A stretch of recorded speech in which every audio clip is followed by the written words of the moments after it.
नमस्कार, मैं हूं यश खुराना। स्वागत है आपका डॉक्टर कार्यक्रम में।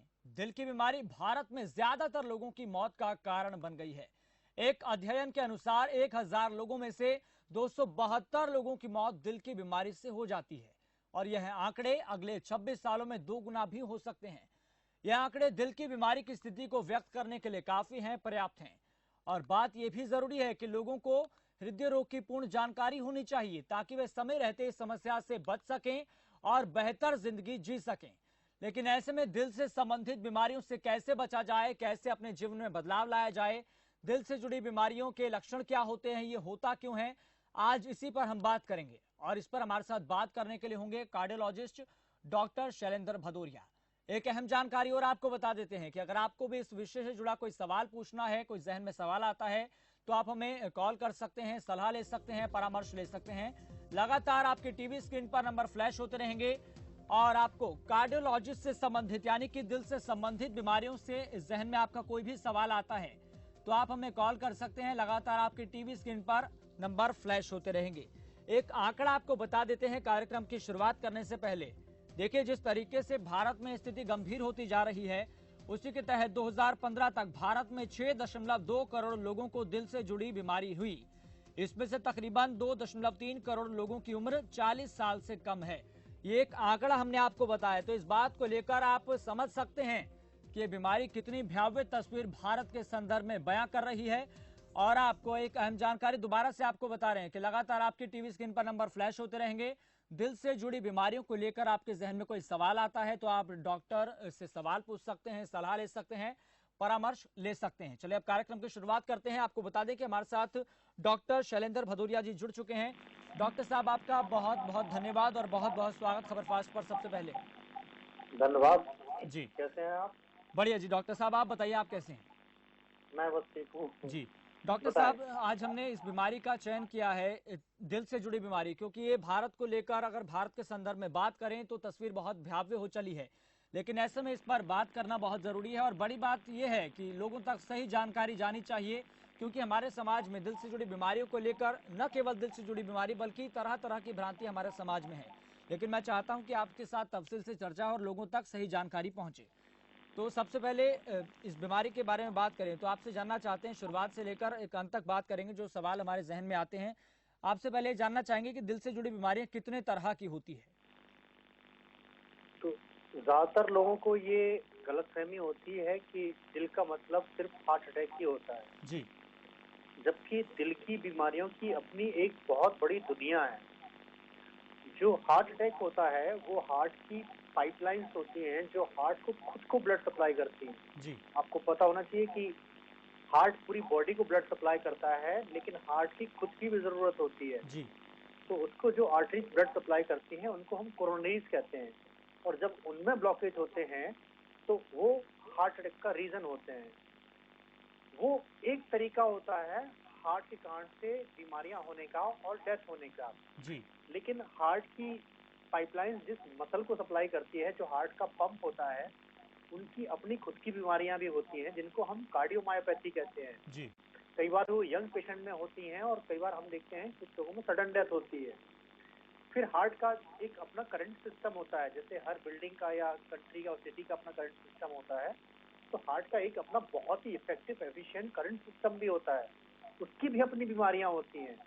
फिर जैसे कि कंट्रीज की बॉर्डर्स होती हैं, हार्ट के भी अपने वेल्व्स होते हैं जी जो उनके चैम्बर्स के बीच में फ्लो होता है ब्लड को, उसको रेगुलेट करते हैं। तो उन वाल्व की भी खुद की अपनी बीमारियां होती हैं। वो वाल्व छोटे हो सकते हैं, सिकुड़ सकते हैं, वो बॉल खराब हो सकते हैं, उनकी जी डेट फट सकती हैं। तो हार्ट की बहुत अलग अलग तरह की बीमारियां होती हैं। पहली चीज तो ये लोगों को क्लियर होना चाहिए। जी डॉक्टर साहब, अब बात करते हैं हार्ट वाल्व डिसीज। जैसे कि आपने अभी बताया, जिक्र किया कि वाल्व की भी अपनी अपनी बीमारियां होती है, कुछ सिकुड़ सकती हैं। तो आपसे जानना चाहते हैं, हार्ट वाल्व डिसीज क्या होती है? आपने कई लोगों ने पढ़ा होगा 10th क्लास में कि हार्ट के अंदर 4 चैम्बर होते हैं, जी 2 ऊपर के चैम्बर होते हैं, 2 नीचे के। जो हार्ट के ऊपर के चैम्बर होते हैं वो पूरी बॉडी जी से ब्लड लेने का काम करते हैं। जो राइट साइड का चैम्बर होता है वो पूरी बॉडी से ब्लड लेता है। जी फिर नीचे 2 पंप लगे होते हैं। जो नीचे वाला पंप होता है, तो तो आप साइकिल को समझिए कि पूरी बॉडी से जो गंदा होता है, ब्लड होता है, जिसमें ऑक्सीजन लेवल कम होता है और टॉक्सिन्स होते हैं, वो राइट के अपर हार्ट चैम्बर में आता है। वहां से वो नीचे वाले राइट पंप के थ्रू लंग्स में जाता है, जहां उसका प्यूरिफिकेशन होता है। तो जब हार्ट में ब्लड एक चैम्बर से दूसरे चैम्बर जाता है, जैसे कि हमारे घरों में कमरे होते हैं जिनमें वेल्व होते हैं, ये वेल्व रेगुलेट करते हैं कि जो ब्लड की डायरेक्शन है वो एक चैम्बर से दूसरे चैम्बर में एक पर्टिकुलर डायरेक्शन में हो। अगर हमारा दरवाजा बंद नहीं होगा तरीके से तो क्या होगा कि वो जो क्लोजिंग सिस्टम है वो डेफिशिएंट हो जाता है। तो राइट अपर चैम्बर से ब्लड आता है पूरी बॉडी में, फिर वो हार्ट के लंग्स में जाता है, लंग्स में उसमें ऑक्सीजन ऐड की जाती है, फिर वो राइट साइड के अपर चैम्बर में आता है, फिर राइट साइड में नीचे जो पंप लगा होता है वो पूरी बॉडी को सर्कुलेट करता है। तो आप एक तरफ से गंदा ब्लड ले रहे हैं, उसको ऑक्सीजन लगा के पूरी बॉडी को ऑक्सीजन लगा के फिर दे रहे हैं। तो ये पूरा एक सिस्टम होता है, ब्लड इस पर्टिकुलर डायरेक्शन में फ्लो होना चाहिए। लेकिन जब वो रेगुलेट करने वाले वेल्व खत्म होते हैं, खराब हो जाते हैं, तो ये सिस्टम मेंटेन नहीं होता है। तो इसके कारण से अलग अलग तरह की बीमारियां होती हैं। लोगों को हार्ट फेलियर होता है।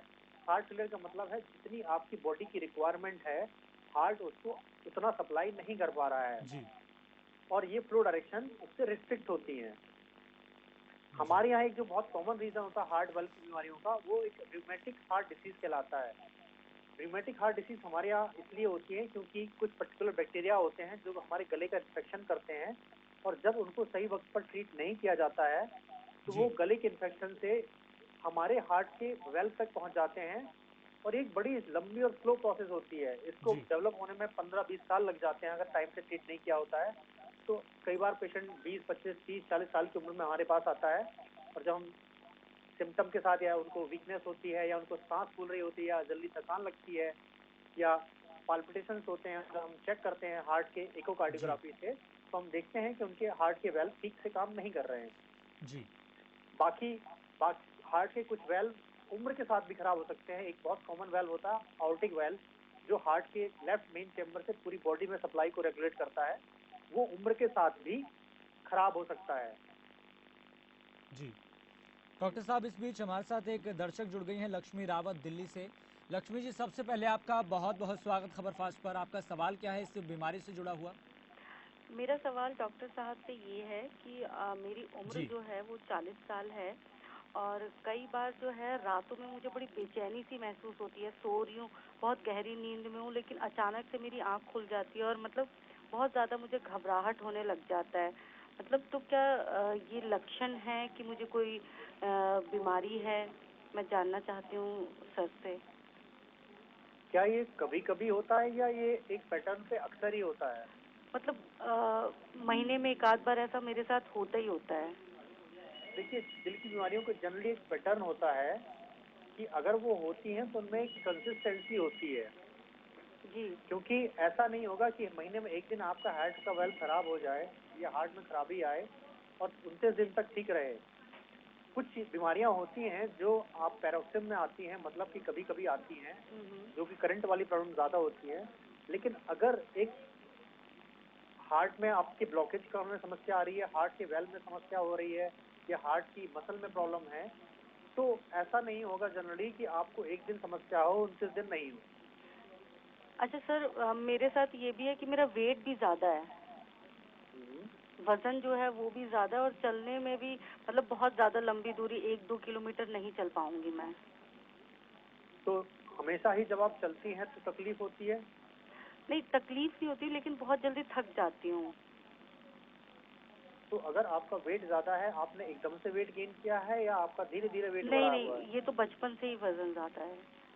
क्या आपके एक्टिविटी लेवल कम है या ज्यादा है या ठीक ठाक है? जी सर। आपकी एक्टिविटी लेवल कितनी है? वो तो मैंने आप कभी कितना वॉक करती हैं डेली? कितनी एक्सरसाइज करती हैं? बहुत कम करती हूँ, बहुत ज्यादा नहीं करती, 15-20 मिनट करती हूँ बस, उससे ज्यादा नहीं हो पाता। 15-20 मिनट आप क्या वॉक करने जाती हैं? नहीं, वॉक करने नहीं जाती हूँ, मैं घर में ही कर लेती हूँ थोड़ा बहुत। तो आपने अपने आप को इतना बचा के क्यों रखा हुआ है, वो भी 30 साल की उम्र में? आप खुद ही इन्विटेशन दे रही हैं बीमारियों का। आपने बोला आपका वजन बचपन से ही ज्यादा है, तो वजन बढ़ने के अपने साइकोलॉजिकल इम्पैक्ट भी होते हैं। प्लस अगर आप बॉडी को यूज नहीं करते हैं, हार्ट की जो डाइट होती है वो एक्सरसाइज होती है। जी। जैसे आपकी बॉडी की रिक्वायरमेंट फूड होती है, ऐसी हार्ट की जो डाइट होती है वो एक्सरसाइज होती है। अगर हम विद द टाइम हार्ट को यूज नहीं करते हैं तो हमारा हार्ट भी उतना एक्सपेक्टिव नहीं रहता है। प्लस हार्ट पूरी बॉडी को ब्लड सर्कुलेट करता है, तो पूरी बॉडी भी एकदम से धीरे धीरे स्लो होती जाती है। तो आप बेसिक इन्वेस्टिगेशन करिए, लिपिड प्रोफाइल, अपना थायराइड फंक्शन, एक बेसिक ब्लड शुगर एंड एक ईसीजी कराएं और धीरे धीरे अपनी एक्टिविटी लेवल को बढ़ाएं। और फिर अगर कोई तकलीफ होती है तो फिर उसके बाद आगे देखेंगे। जी बट डेफिनेटली आपको अपना एक्टिविटी लेवल इम्प्रूव करना पड़ेगा। जी। चलिए लक्ष्मी जी, बहुत बहुत धन्यवाद सवाल पूछने के लिए। डॉक्टर साहब, कोरोना का दौर चल रहा है, ऐसे में सवाल आना लाजमी है एक प्रत्येक व्यक्ति के लिए, या फिर जिसको कोरोना है भी या फिर नहीं भी है। तो सवाल ये है कि दिल के रोगियों को कोरोना का कितना ज़्यादा खतरा होता है? पहले तो मैं बता दूं कि दिल की बीमारियां जो हिंदुस्तान में थी वो कोरोना की तरह ही थी, बहुत पहले आ चुकी थी। जी ये जिस जिस तरह से हमारे देश में हार्ट की बीमारियों का रेट बढ़ा है जी पिछले 2 दशक में, ये 2 दशक पहले एक तरह के कोरोना की दस्तक थी जी जिसको हम महसूस नहीं कर सके हैं। तो कोरोना पहले सिर्फ लंग्स की बीमारी माना जा रहा था, पर ऐसा नहीं है। कोरोना जी के पेशेंट्स में पूरी बॉडी के बहुत सारे सिस्टम इन्वॉल्व हो रहे हैं, पेशेंट अलग अलग तरह से प्रेजेंट हो रहे हैं। कई पेशेंट हॉस्पिटल्स में हार्ट अटैक लेकर भी प्रेजेंट हुए हैं। इनफैक्ट इटली में जो डॉक्टर्स की डेथ हुई थी उसमें जी नंबर 2 जो सबसे ज्यादा डॉक्टर्स की डेथ हुई थी वो कार्डियोलॉजिस्ट थे, जी क्योंकि उनके पास हार्ट के पेशेंट आए थे, उनको हार्ट अटैक समझ के उन्होंने ट्रीटमेंट किया और बाद में उनको कोविड निकला। जी तो डेफिनेटली कोविड आपके हार्ट को भी इम्पैक्ट कर सकता है। कोविड में एक और प्रॉब्लम होती है कि उसमें बॉडी में क्लॉट बनने की टेंडेंसी होती है, जी और क्लॉट बॉडी में कहीं पे भी बन सकता है। अगर वो हार्ट में बन रहा है या हार्ट की नसों में बन रहा है तो वो हार्ट अटैक भी कर सकता है। जी जी बिल्कुल। डॉक्टर साहब, ऐसे में तो इन सभी मरीजों को तो एक बड़ी एक सामने चुनौती होती है कि एक तो पहले से वह एक दिल की बीमारी से जूझ रहे होते हैं, ऊपर से कोरोना। तो क्या इसमें मृत्यु तक की बात सामने आ सकती है, मृत्यु हो जाएगी? अगर हार्ट अटैक है तो जान का खतरा तो रहता है।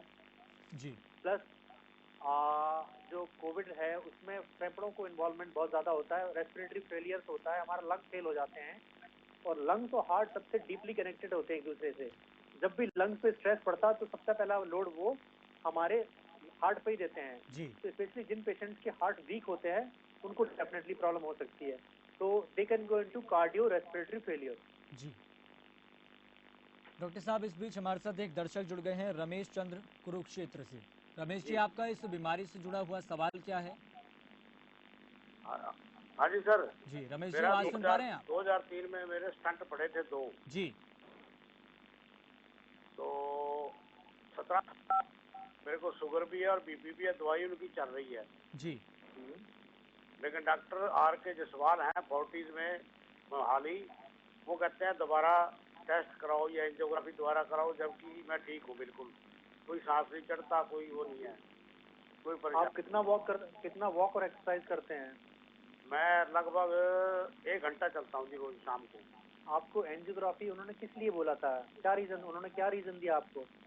कोई रीजन नहीं दिया, कहते हैं बहुत टाइम हो गया, बहुत लंबा समय हो गया।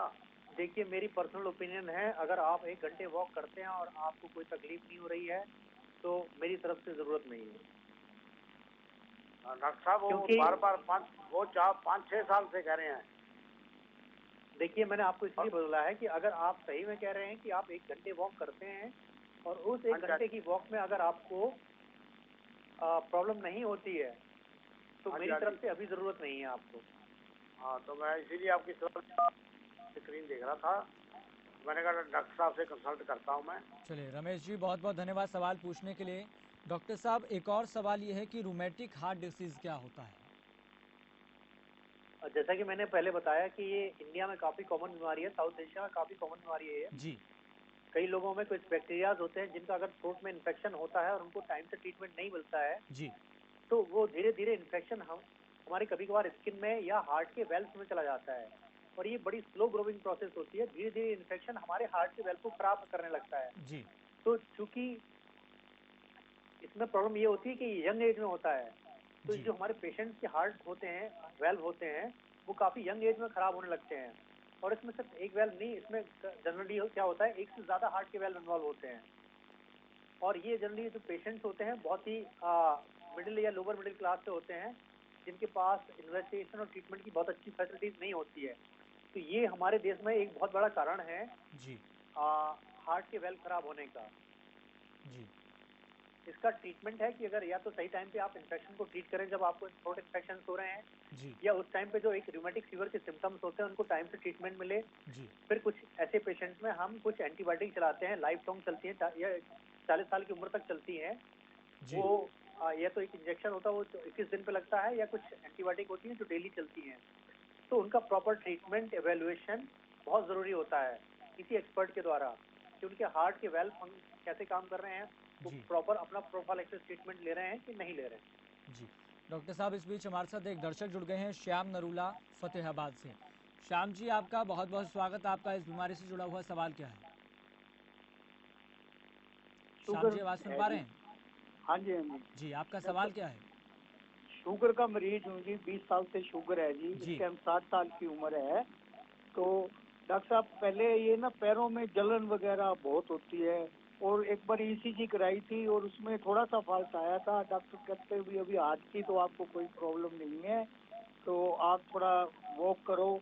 और शरीर थोड़ा सा ना कमजोर होता जा रहा है। तो शुगर में हमें हार्ट से बचने के लिए क्या उपाय करने चाहिए, या क्या चीज टेस्ट करवानी चाहिए जिससे कि हमारे को ये हार्ट की प्रॉब्लम ना हो?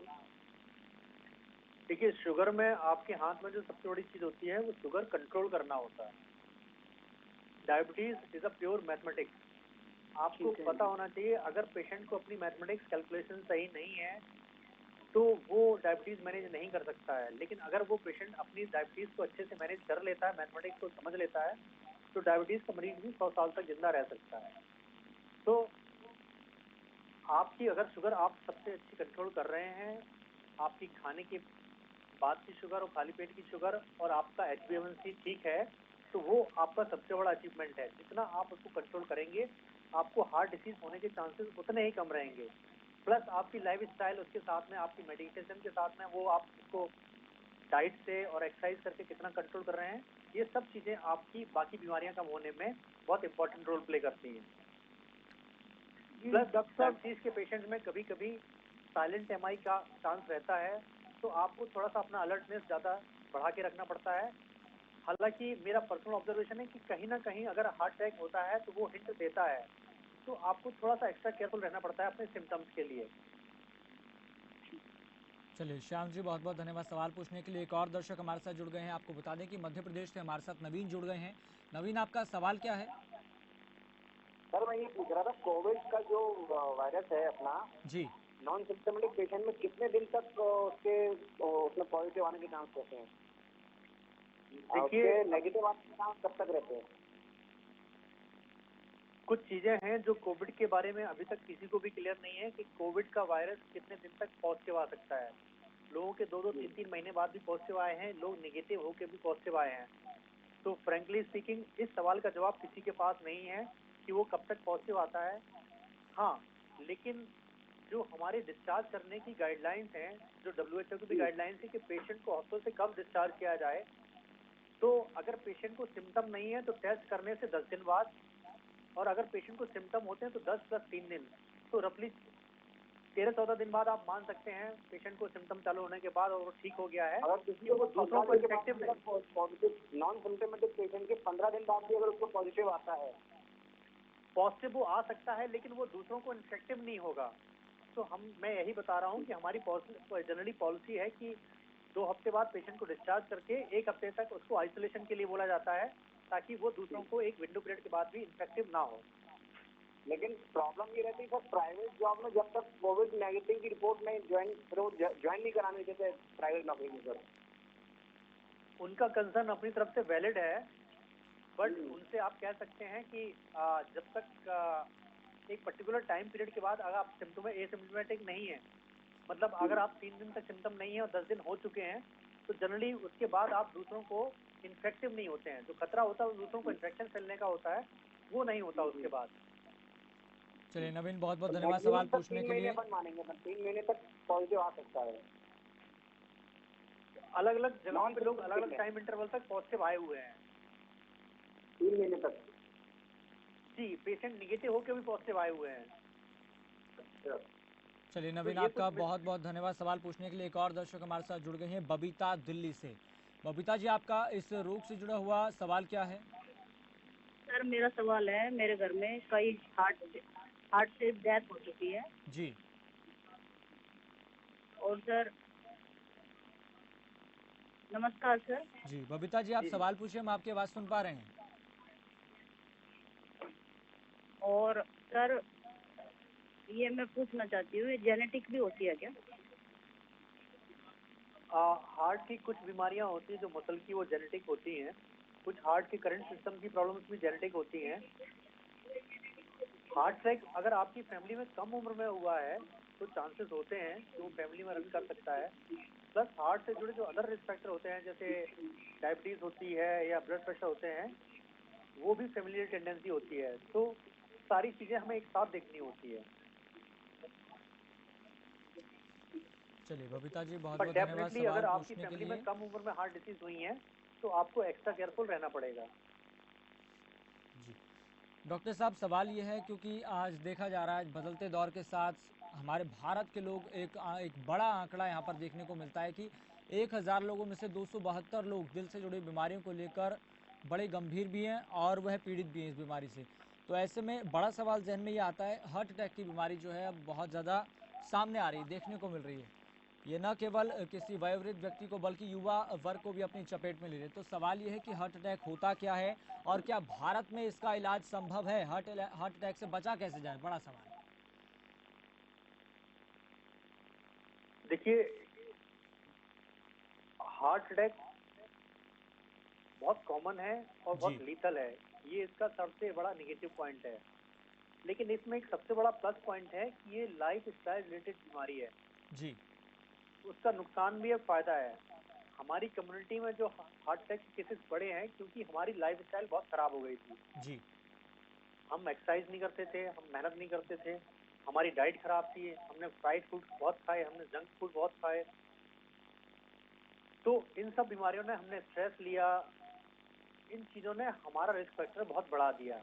जी लेकिन अगर हम इन चीजों को ठीक कर लेते हैं तो हम अपने हार्ट अटैक का रिस्क 80% तक कम कर सकते हैं। जी तो आप अगर अपनी बायोलॉजिकल क्लॉक ठीक रखते हैं, आप टाइम से उठते हैं, अर्ली मॉर्निंग उठते हैं, एक्सरसाइज कर लेते हैं, उतना ही खाना खाते हैं जितना आपकी जरूरत है, प्लस डेली 1 घंटे अपने शरीर को देते हैं, वर्कआउट करते हैं, स्ट्रेस लेवल को लो से लो रखते हैं, तो आप अपने जो हार्ट अटैक के रिस्क को है उसको 80% तक कम कर सकते हैं। जी अब हार्ट अटैक सिर्फ हार्ट के कारण नहीं होता है, इसमें रिस्क फैक्टर्स होते हैं, जिसमें सबसे बड़ा रिस्क फैक्टर डायबिटीज होता है, ब्लड प्रेशर होता है, आपका कोलेस्ट्रॉल होता है, आपका स्ट्रेस होता है। जी तो ये सारी चीजें मिलकर रिस्क फैक्टर बनाती है। आपकी फैमिलियल टेंडेंसी है, अगर आप में होगा आज तो आपकी फैमिलीज में भी हो सकता है। तो आपकी रिस्पॉन्सिबिलिटी सिर्फ आप तक नहीं है, आपकी आने वाली जनरेशन तक भी है। आपको क्लीन वाटर मिल रहा है, आपको क्लीन एयर मिल रही है, तो सिर्फ आपके ऊपर नहीं, आपकी सोसाइटी और कंट्री के ऊपर भी है। तो ये बहुत सारे इन्वायरमेंटल बिल्कुल, ये सब फैक्टर हैं। चीज़ें बहुत मायने रखती है, इससे मतलब इन सब हर चीज़ों छोटी का। छोटी चीज जी मायने रखती है आपके लिए। जी जी आपकी डॉक्टर साहब, स्मोकिंग की इस हैबिट बीच सबसे हमारे बड़ा साथ रिस्क एक फैक्टर दर्शक होती है। जुड़ गए हैं, सोमदत्त शर्मा। उनका हम सवाल ले लेते हैं क्योंकि समय जो है वो अब इस बात की इजाज़त नहीं दे रहा है। सोमदत्त शर्मा जी, आपका सवाल क्या है? अच्छा डॉक्टर साहब, मेरा सवाल मतलब हार्ट से रिलेटेड नहीं है। मैं 62 ईयर ओल्ड हूँ अभी। जी मेरा रात को सोकर उठता हूँ तो उंगलियां है ना जो दोनों हाथों की एकदम अकड़ी अकड़ी जैसी होती हैं मतलब। सोमदत्त जी, आज का हमारा विषय दिल से जुड़ी बीमारियों को लेकर है। अगर आपका इस विषय से जुड़ा कोई सवाल है तो आप पूछ सकते हैं। अच्छा ना, सॉरी, फिर मैं नेक्स्ट जी बार जब। सोमदत्त जी, बहुत बहुत धन्यवाद। डॉक्टर साहब, आपसे एक आखिरी सवाल ये पूछना चाहेंगे कि जिस तरीके से ये प्रचलन बढ़ता जा रहा है, ऐसे में किस तरीके से अपने लाइफस्टाइल में हम बदलाव करें? अगर दिल से जुड़ी बीमारी होती है तो हम किस तरीके से टेस्ट करा सकते हैं, कौन कौन से टेस्ट होते हैं? और मैं आपसे चाहूँगा कि आप ये सवाल जो है इसका उत्तर संक्षिप्त में बताएं। देखिए, मैंने बहुत सिंपल चीजें बताई हैं। जी अगर कोई व्यक्ति सुबह 5 बजे के पहले उठ जाता है और जी 1 घंटे एक्सरसाइज कर लेता है तो मैं गारंटी दे सकता हूँ उसने अपना रिस्क 80 to 90% कम कर लिया है। जी 80 to 90% सिर्फ वन हैबिट। जी अगर आप सुबह जल्दी उठ जाते हैं, आपने हार्डली कभी किसी व्यक्ति को देखा होगा जो सुबह 4 बजे उठता है, एक्सरसाइज करता है और उसको बीमारियां हैं, क्योंकि ये बहुत बड़ा अचीवमेंट होता है सुबह उठना। जी ये तभी होता है जब आपका मन शांत होता है, आप अपनी लाइफ पे फोकस कर चुके होते हैं, आपको अपनी जो दिनचर्या होती है उसके प्रति आपको समझ होती है। जी तो अगर आपने दिन की शुरुआत ही अच्छी कर ली, शुरुआत के 1 घंटे में ही आप अपनी 80 to 90% बीमारी का रिस्क कम कर सकते हैं। जी क्योंकि जो व्यक्ति सुबह से जो जल्दी उठता होगा, सॉरी, वो अपने खाने और बाकी चीजों में भी संयम रखता होगा, उसमें रात में सोने का टाइम भी फिक्स होगा। अगर आप किन्हीं कारणों नहीं उठ सकते हैं तो कोशिश करें कि सुबह 6 बजे के आसपास तक उठ जी जाएं। मतलब आपका सुबह अगर खाना जल्दी ऐसा, उठते हैं तो अपने दिल से जुड़ी बीमारियों को लेकर 80 से 90% तक हम कम कर सकते हैं। बिल्कुल, चलिए जी डॉक्टर साहब आपके बहुत बहुत धन्यवाद जुड़ने के लिए, तमाम सवालों के जवाब देने के लिए, और उम्मीद है कि जितने भी दर्शकों ने सवाल पूछे उन सभी को संतोषजनक उत्तर मिले होंगे। तो यानी कि अगर आपको दिल से जुड़ी बीमारियों को लेकर अगर रोकथाम करनी है तो अगर आपको सुबह सुबह जल्दी उठना होगा, और इससे आपको बता दें कि डॉक्टर साहब का ये कहना है कि 80 to 90% आप बीमारियों को रोक सकते हैं और खुद को स्वस्थ रख सकते हैं, बचा सकते हैं। फिलहाल आपका डॉक्टर में इतना ही, मुझे दीजिए इजाजत और देखते रहिए खबर फास्ट।